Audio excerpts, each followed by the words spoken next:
I'm Max Dalton, and in this video, I'll show you how to turn off and stop recommendation pop-ups from being displayed in Apple Maps on your iPhone or iPad. Step 1. Open the Settings app on your iPhone or iPad, and then scroll down this menu and tap Apps. Step 2. Tap Maps in this menu. Step 3. Navigate to the Allow Maps to Access section, and then tap Apple Intelligence and Siri.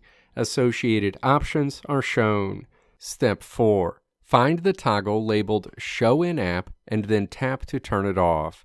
This will stop Siri-based recommendations from appearing within the Maps interface. And if you want to go further and stop Apple Maps from automatically putting a map to your office or your gym on your lock screen every time you get in your car, you can toggle off Show on Home Screen in this menu as well. Let me know if this video helped you out in the comments below. If you liked what you saw here, click the video links on the right side of the screen to check out another video. Or click the logo on the left side of the screen to check out my tutorial website at www.maxdalton.how.